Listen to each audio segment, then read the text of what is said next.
Good morning, Christina. Hi, how are you? It's good. It's so nice to be able to talk to you face to face. You too. I apologize. I didn't know I had to press the button to join. So Oh, sorry. you're fine. You're fine. No, it's all good. It's funny, through all of this, quarantining and everything that we've had to do through COVID. We've all had to embrace new levels of technology. Yes. And the thing Instagram, it's like you just don't know who knows what and whatever, and it doesn't matter. It's so easy though, which is the great thing about it, that Oh, anybody it's can amazing. do it. Yeah. Yeah, I know. And it's so funny because I do so many things in technology and with technology and I have Instagram lives before and every time I forget that you have to like request to join the Instagram live. So I'm sorry. That's all good. It's all good. Well, I'm glad you could join me. And Yes. just for everyone who's watching, can everybody hear us okay? Does everybody sound good? Just want to make sure you can hear us. I know sometimes when I have my earbuds in, there's some connection issues, so it's all good. Just let me know. Give me a thumbs up here. And as people join, I do like to hear or see, sorry, where you guys are from. And so I think that's always good because it's always nice to know the reach that, especially a message as important as this, that is a worldwide issue, just the reach that we're having, and the difference we can make. So anyway, okay, so this is Kristina Libby. Yeah. Yay. And so tell us a little bit about yourself because, I know that this has kind of been a process for you too. Yeah. So I started the Floral Heart Project in April of this year. So just sort of at the very end of April. And the project is about creating space for sympathy and remembrance, but also for love and for hope and for the community, for Sure. everyone who's suffering from COVID. But it's been a really long, kind of complicated journey here. And I know we talked about this a lot when we were on the phone a couple weeks ago, that actually, when I was doing my master's degree, I was a florist. And then as that's sort of like how I paid my way through school, was working at a flower shop in Denver, which was so disappointing to find out now that it's closed. Um, and then I had a little like event floral business for a while between my master's and then when I started working in the field that I got my degree in, and sort of have taken this long, slow process back to working with flowers. And when I started the Floral Heart Project, I knew we needed to do something to talk about our grief in America, right? Like Yeah. that we were losing so many people and there weren't any of the visualizations that accompany traditionally mass trauma, right? Normally you see photos of people you have lost, or you see people gathering, you see candles, you see mourning, you see funerals. We didn't have any of those things. But we And couldn't. I mean, there were all we, things that we couldn't get together to do those things. exactly right. Like we weren't allowed to do it. And also, there didn't seem to be any way to really mark what was happening, right? Because we Right. weren't just losing people, but we were all losing the way we were living our lives, right? We were Yeah, sort of absolutely. losing our dates. We were losing dinners out. We were losing the ability to see our friends and our coworkers. And I think everyone was just suffering so massively, right? That it was like, how do we do anything to recognize what's been going on and what we've lost? And Right. flowers were just such a natural medium to start to create some sort of visual language around this moment. And so it was so interesting to reach back to something that I had done, 15 years before, and really start to play with the idea again of how can I use an object, a flower that is so traditionally associated with funeral moments, but somehow make it more than that, do something that makes it feel iconic and interesting. And then there was so much research around, which I mean, so many people in the floral community know, right? But all of this research about the impact that flowers have, that they Mm. instantly create joy when people receive them, that Right. sort of feeling of surprise. And even I'm so astounded by the sort of way it looks when you see a bunch of flowers in an otherwise urban setting, right? Like when I lay a floral heart in the middle of Times Square, that the way your mind reacts to that, I think we forget how much we crave natural natural objects within really urban settings. Anyways, that was a very long, sort of rambling answer to your question, No, I but I don't have think lots of so. things to get here. Yeah, no, I don't think so at all. And I feel like, I think it's interesting that something that was and this is well, I'm jumping around here in my head. Um, Me too, always in my head. yeah, I know. And so I feel like there's so many times where things happen in our lives for a reason and for a season.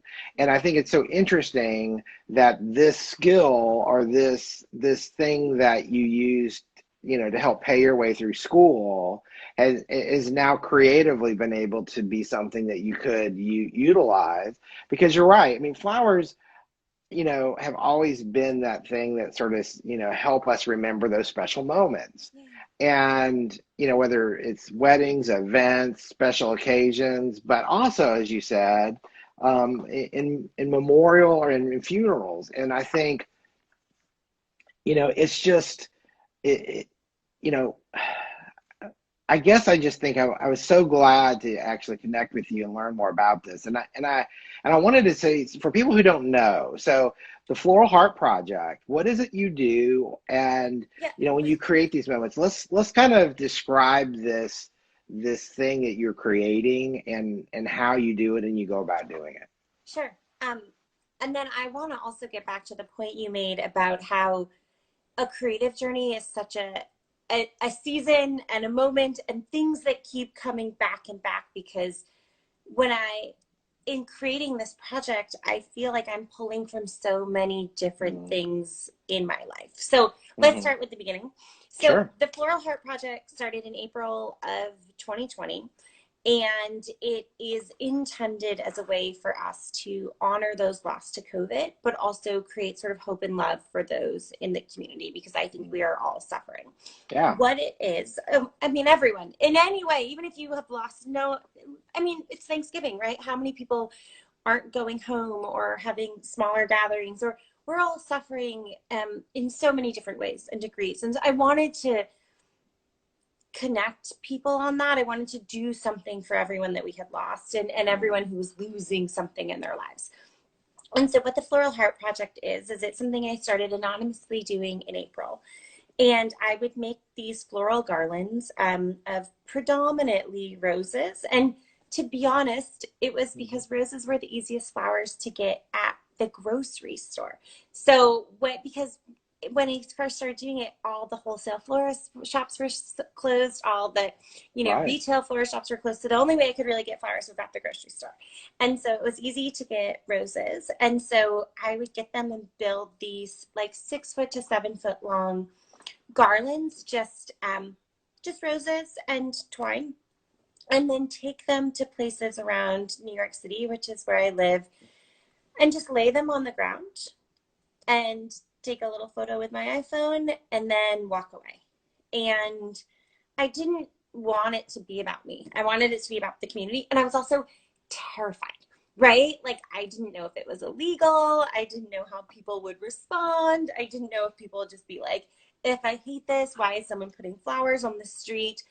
And so it was really scary, right? Like, I had like a ton of fear inside of me. But I just like felt like I had to do something. And so I took a photo and I shared it with just a few of my friends, and in like a closed WhatsApp group. And people were like, oh, this is really beautiful. This means something to me. And I Mm. was like, oh, I think we need this. Like, I think we need to be doing things in the community for other people. And so I did some other stuff. I like cut some flowers and I like made little arrangements and I surprised friends all over the city. I like dropped them off on my little bicycle, and people were really touched by that. And I thought like, okay, well, how do I do more things? And I was like, I'm just going to keep creating these floral hearts. And so I kept like going to Trader Joe's and like buying up all of the roses that they had, or like there was a little corner at the grocery store, and I just kept doing them, and they became for me in some way a little bit about putting a blessing on the city. I Mm. was engaged in all of this religious study on sympathy and mourning because I wasn't an expert, and I like really wanted to understand how do we do this in ways that that offer something to the community? And so I put up these flowers, and then I put up these garlands in different spots all over the city, and it grew and grew and grew. And then I started to partner with 1-800-Flowers actually in August. And so they have been supplying all of the flowers since then, which has been incredible. Wow. That's great. Yeah. Yeah, and then I've been able to grow to other places. So we were able to put them in Times Square and Herald Square. And the project, so sorry, I received a phone call. It's kept growing from there. And so, and then I partnered with an organization called Marked by COVID. And what we started to do are make these vigils around these floral hearts. And so they have actually started to create almost this like sort of sacred space for people to connect, for people to leave a candle or a photo, or to have some sort of memorial moment. And that is so interesting, sort of to your point about the creative process, because I was a religion undergrad and sort of had this like small study of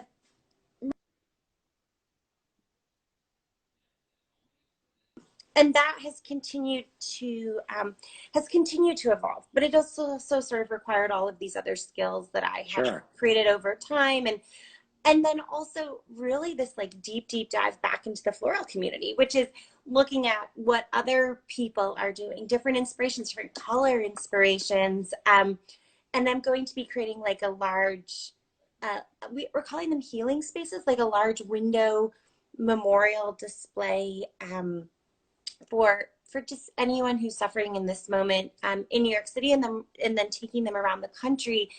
And that has required sort of this whole different, really like look into installation florists and how do we create these like interesting much more artistic sculptures, and then interweaving that with generative technology, which is sort of using algorithms to interpret data on those we've lost to COVID and then manipulate that into floral forms. And so all of this really interesting stuff that I think is pulling from lots of different places where I have been working for the past sort of, 15 years since being a florist, and now pulling it all together to sort of manipulate those art forms in different ways. And I think that creative process of how do you continually take in the things that you have learned in your life and then pull them and change them over time. That's really, I think that's the whole part of the journey, right? Like how do we keep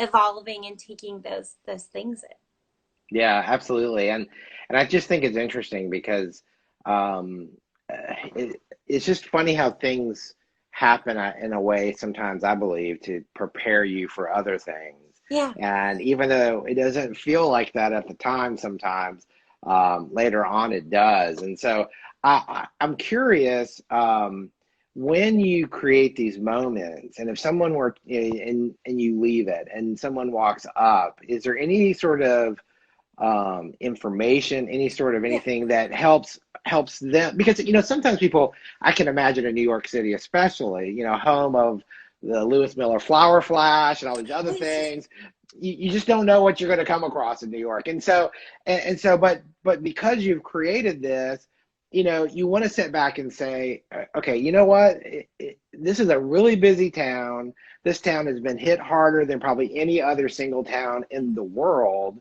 And you've created this moment for them or better yet, a space to have a moment to just stop and reflect and perhaps grieve in a way.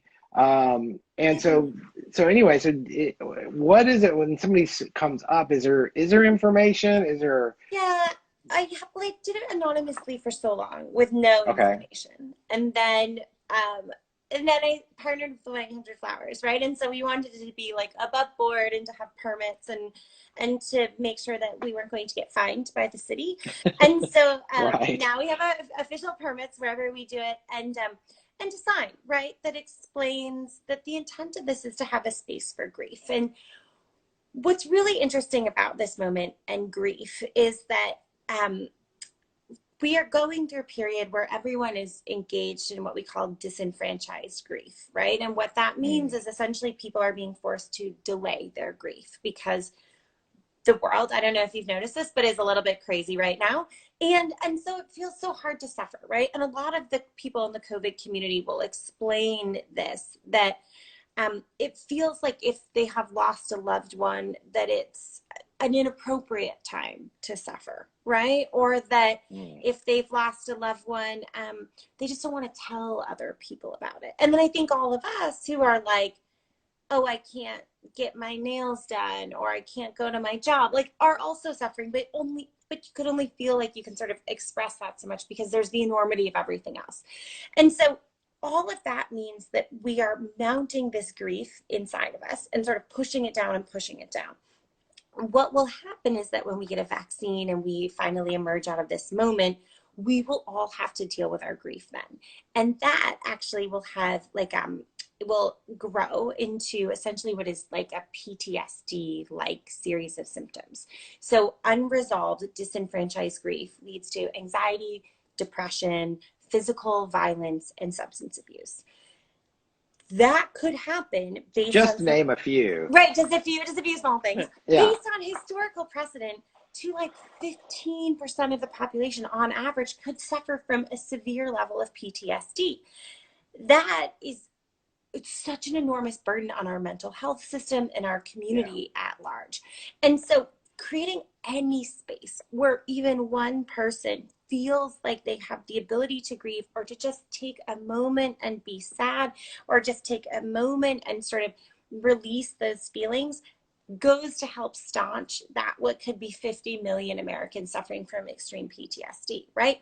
And the thing is that, like, I think is so important is that any of us could do this, right? And I mean, that was one of the reasons I really wanted to connect with you and do this, right? Which is just like, any florist could create a moment like this anywhere in the country. And you can do it with excess inventory. You can do it with petals. You don't have to do it with rose garlands. It's just the idea of like creating anything in our community that helps people just feel like we're connected as a community. And I think particularly after the election, regardless of who won or how you feel about it, it was a really hard time in America. And a lot of people feel like they're not connected, that there isn't community, that the people who live on either side of them aren't like them, right? And so how can all of us be engaged in this act of sort of helping and creating the community?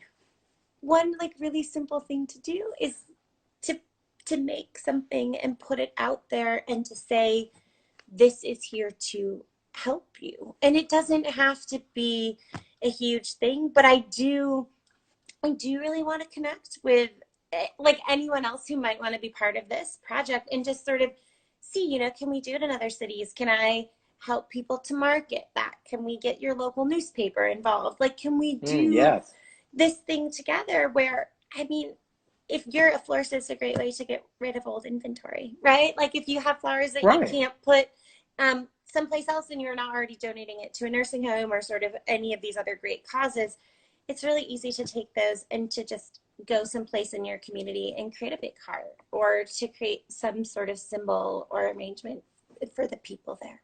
Right. And I mean, I know I saw some of the images you sent me, you know, it was simply even a heart, like with, I think it was marigolds on a flag or something. And it was, and the individual blooms it wasn't a garland. It was just connect the dot kind of moment with marigolds. I did that for Dia de los Muertos in partnership with an organization that was hosting a COVID memorial. And then the other day I saw someone else, they sent it to me. They made just a heart out of petals. And, and you know, in that, what do you need? Maybe a dozen roses, right? That are old roses that you can sort of take the heads off and just use that to make a heart. And you know, people stop and they take a photo and they tag you on Instagram and they sort of like continue to spread that message. And it can be so easy. I think I like love how beautiful like a 6-foot garland looks, just like filled with flowers. But but that's expensive and it takes time, right? Like it takes me, I don't know, like a couple of hours to make one of those. And so it's also easy to just go someplace. And I'm on vacation right now. This is not my house. But I have actually brought a bunch of rose petals with me, and I'm just going to go do that in a couple of places and just sort of, bring that message further wherever I can. Yeah. Well, the thing about the rose petals and some petals that I remember, you know, even if you only have a handful of roses every few days, you can break them apart. You can put them you can let them kind of dry a little bit, put them in a bag, put them in your cooler, put them in your refrigerator, store them, add to them. So that way, when you have enough, or when you have, what you think is enough, then you could go do something with them. It's not like you have to have like 50 rose heads or whatever right now, that very moment. Absolutely. I thought that one of the more powerful images, and we didn't discuss this, I'm kind of assuming this, I'm curious. It's like you almost created this moment, and was it maybe in Times Square, or maybe it was somewhere in New York? Well, obviously it was in New York, but where you had this heart, and it was upright. It wasn't on the ground. It was upright, and it looked like you had provided some extra roses for people to actually insert into this heart. Yeah. And that, when I saw those images, I was just like, oh my gosh, how powerful is this? And, again, we can't, is that what happened? So before I continue, yes. Yeah. So what I found to be like really meaningful is it was like nice when I went and did them alone and like had the pictures and shared. It became so much more powerful to me when other people started to be involved in making them. And so the one right before Times Square, we did one in Greeley Square, which is right next to Herald Square, if people have been to New York City. And people actually came early, and I taught them how to make a garland. And then everyone made little pieces, and then I tied those pieces together. And then I had made a big heart, and then we put this smaller heart inside. And that just felt so beautiful, and like it was just so communal, right? Everyone else was involved in this process. And then taking that to Times Square and leaving flowers for other people to come and add to the heart. And then sorry, oh goodness, it's that time of year. All of a sudden I got a tickle. So anyway. It's better than COVID. Yes, hallelujah. And then, in Rockaway Beach, which is really sort of in the far reaches of New York City, I made this giant heart, and people came and laid petals in circles around it. And I think all of those times, anytime you can find a way for the community to be involved in making and doing something to sort of extend the piece, it helps other people, right? It's like if you are Catholic and you go to church and you light one of the candles, right? You sort of feel more connected to that. Or, on like Christmas Eve service, a lot of people have like candles, and then you leave with those candles, right? And so any way that I can sort of pull people into the process of making and creating the pieces is what really excites me. And I think is why I so want other people to kind of like join me in doing this. Is it's nice when I'm making these in New York City, and I'll go make one in LA in a couple of weeks, sort of depending on what happens with the pandemic, and in some other cities around the US. But it's also so much more exciting if other people start making them in other places and just kind of take the idea and go with it. And I don't feel any ownership over that. What I really want is like, how do we create a stronger community? Like, how do we give a way for the community to engage together, and how do we all promote each other, right? Like, nothing would make me happier than if someone in, I don't know, Oklahoma or Minnesota or Illinois, right, like wants to make one of these, and I could help promote them and like lift their voice up and share what they're doing in their community. Like, that's when all of this stuff, I think, becomes really fun and interesting. Yeah, I agree. And to go back to that moment, I feel like there's so many times when people want to do something and they don't know what to do. Yeah. They don't know how to do it. So to be able to facilitate this project where people could take their own piece, their own roses, their own whatever you created to insert into to help create this thing is in that moment is so powerful, because especially in a city like New York. But I want to kind of briefly, if we can kind of, I want to ask a couple questions. Do Yeah. you feel like you had to go get a permit? I get it because it's New York City, but do you think the average person needs to do that, or how can the average person? Yeah. Because I can see where people might want to do this and then not know how to do this and think that it's a bigger deal than maybe it really is, and it's just a simple thing. And then on top of that, I know that you have, because I saw one of the images, like this piece of paper. And I don't know if there's a way for us to make that available where people could just copy it, or if that's Oh my gosh, possible. absolutely. Okay, Yeah. because I'm just thinking, because then if they want to laminate it or put some, so at least they can put it near them so people can raise awareness, and obviously people can appreciate the beauty. Obviously people can appreciate the creativity, the art, as if you want to call it that. But I think you don't want to miss that moment that you might have of bringing awareness to what we all are feeling inside. And Yeah. so anyway.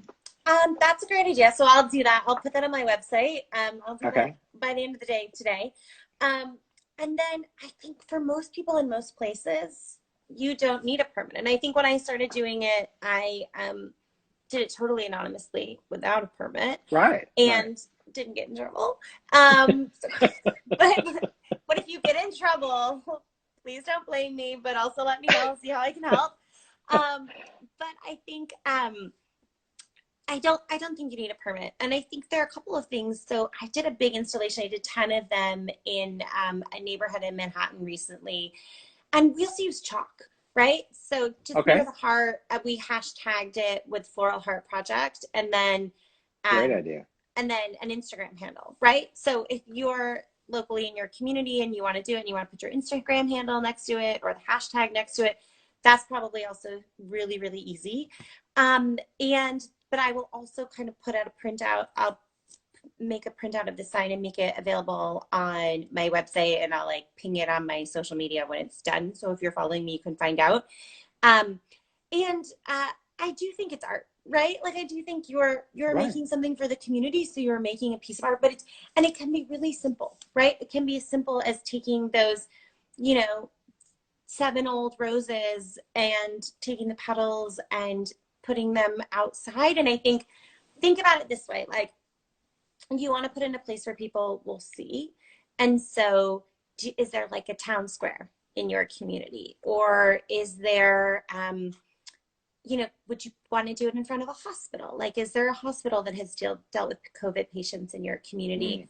Do you have a shop that is on a busy street and you want to put it in front of your shop, right? Like all of those are really good ideas. You can also make it with the flowers you have. You could make really small ones.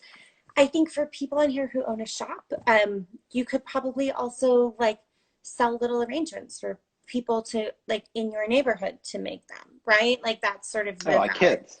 Yeah, right? Like for little kids, like I think it's a fun way for them to like to talk about what's happening in a way where you're still sort of making something, and that's beautiful and that's really easy. And you could also do it sort of like as a, appropriately socially distanced event of some sort with people with like a church group or a community group or any of these networks of people who are, I call them COVID families, but like communities of people who've lost someone to COVID. There are active communities in basically every city in America. And there's an organization called Marked by COVID, which can like put you in touch with a lot of local community and they're more like community activists and organizers, right? So if you wanted to do something and like involve other people, you could invite other people to come to your shop or come to, someplace outside, even like a picnic table, and actually create something like that with you. I love that. Yeah, right. Like it can be really communal. And I think even this time of year, you could like make one out of Christmas greens and, like put that out someplace. Or leaves. I mean, or leaves. totally. I fall mean, leaves. Yeah, out of yeah, grapevine, right? Like there's so yeah. many, I think, materials that that can be used, and people who have like such beautiful ideas. I don't remember who I was someone this morning like made this really beautiful wreath out of white feathers, and I was like, oh my gosh, like you could make such a beautiful sort of like heart piece out of white feathers and leave that someplace that could be really iconic and meaningful. Um, or you could even like put one in a shop window, right? And so I think it's really easy. Like you can use leftover flowers, you can use really low cost flowers, you can use like found flowers, right? So leaves, branches, evergreens. Um, and then it's just about picking a location where you think it has high visibility so people will see it. You can chalk it or laminate a piece of paper, something like that, so people can know.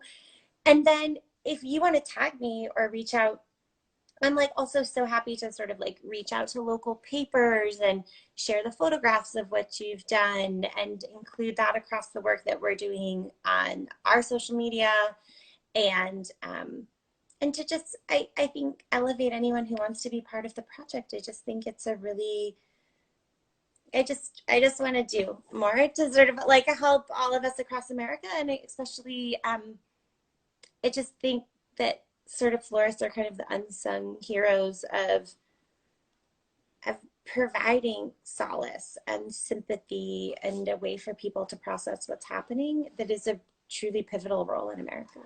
Yeah, I completely agree. And I feel like there's so many people that are grieving in different ways. And I know we've talked about this already, Yeah. but I just, I know I, I think there's so many people who don't even know.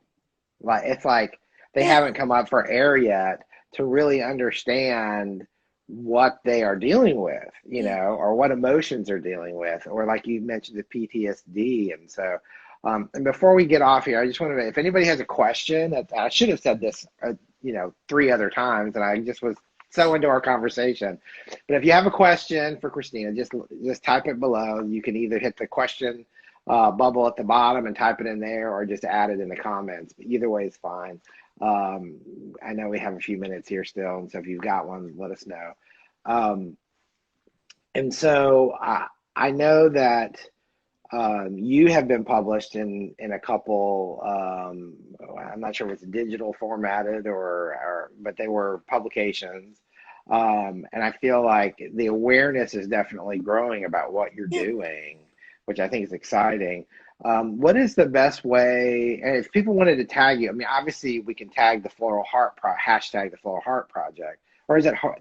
I'm gonna let you say what it is, because sometimes I throw the V in and sometimes I don't, and so I want to make sure it's right. Yes. So I tend not to throw the I tend not to throw the in the hashtag and just hashtag Floral Heart Project.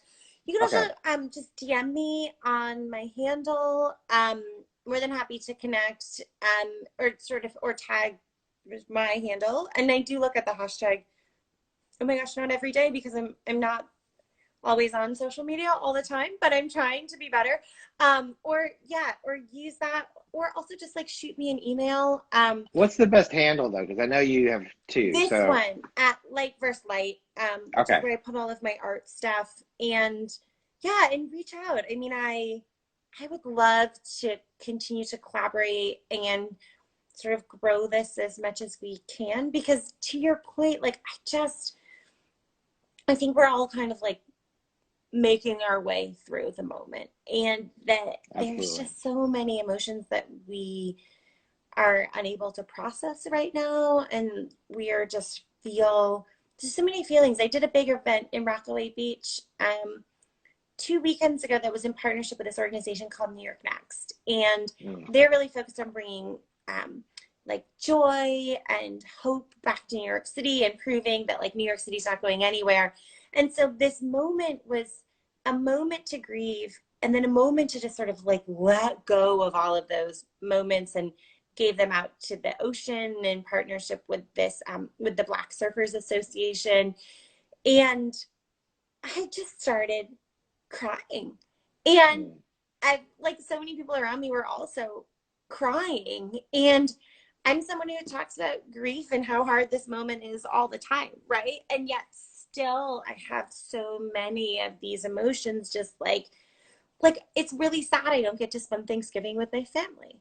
It's Right. really, really sad that other people don't get to spend another holiday ever again with their family, right? And like, Yeah. but all of those emotions are real, whether it's my sadness at like not seeing my friends or not seeing my family or having lost someone, or just that ongoing fear that like you could lose someone or it could be you, right? And so anything I think that we can do, particularly people who haven't been hard hit, right? Like maybe you don't know anyone, maybe you haven't lost anyone in your community. Um, you But you are know the, what though? I'm sorry to interrupt, but that may be true. The thing is we've all been infected, not yes. infected, but affected. Oh, We've all been well, we haven't all affected. been Yeah, infected. I gotta be careful we got that right. Um, because either the businesses or the companies we work for or our kids going to school or I mean, I don't know of anyone who hasn't been impacted at all. I mean, everyone has been. Every And single one of so, us. and I feel like there's all these different levels of grief and, or bitterness or Or something. anger, right? And Yeah. just Yeah. doing, do you want to know the funniest thing about this is I told you how afraid I was when I went and first put one of these things, one of these floral hearts out. What I didn't say is that part of the reason I did that is because I missed doing something that felt just a little bit bad, right? Like you can't go to a bar anymore. You can't just like talk to a stranger. You can, like you're like I wasn't driving places. Like I wanted to do something that just felt like a little reckless and a little bit rebellious. And so there was something a little bit fun in being like, I wonder if I'm going to get in trouble for this. And I think that is a response that I had to just feeling like, oh my God, I'm trying to be so good all the time. That's really hard. Right. And so, like, the creative outlet of maybe I'm going to get a little bit in trouble was really fun. And then it grew into this thing of realizing that for me, it felt way better to do something that helped to take care of the community than to be angry about all of the things that Yeah. I didn't get to do anymore. And that was such a powerful idea for me of like, I could do something for the community that I loved, right? Like I got to like fill my house with flowers, make these beautiful pieces out of these flowers, which I love doing. And then I got to bring them to some place and help other people connect, but also made all of these new connections with people in my community. And that was also, that has become so interesting. I've made so many new friends and also just doing something that was such a part of who I am for other people, which is, why I'm really like with encouraging like everyone like who listens to this podcast or who will watch this Instagram live. Like if you have access to flowers, this is such an easy way to like use excess inventory to just do something nice for other people, especially in this season, right? Like, Absolutely. the next 5 weeks and anything, right? Like it could be a floral heart, it could be bringing them to a nursing home, it could be handing them out to neighbors in your community. Like everyone is struggling right now, and anything we can do, I think, makes a huge difference. Yeah, I agree. And thank you. Thank you Of for course. sharing all this. I want to make sure Thank you. that, my pleasure. And I want to make sure, let's give us your website. At floralheartproject.com. Okay, so floralheartproject.com. And your Instagram handle is, again, At light, V light. okay, is it V or VS Live? Oh my gosh, I know. I should know this. This is really I dumb. know, I should too. It's VS. VS It's Live. VS. Okay, okay. Yeah. And just making sure we're Thank just, you know you. what? It's live TV. We're whatever we are. It's Sorry, great. everyone. No, it's fine. And Kristina, it has been such a pleasure to get to know you. It's again one of these connections we just got done talking about. And I can't wait to see how this continues to grow and hopefully we can get on the other side of this mess to really be able to embrace some closure. And this could be an incredible vehicle to help Yeah. all of us heal through this Yeah. Or craziness. maybe then we can just like have loud parties and throw flowers in the air and just like celebrate and raucous celebration, which would be equally amazing. But thank you so much for sharing the story and supporting the COVID community and helping to get the word out. I think that's really meaningful. So thank you for supporting. My pleasure. Thanks so much. Have a good day. Have a good Thanksgiving, everybody. You too. Bye.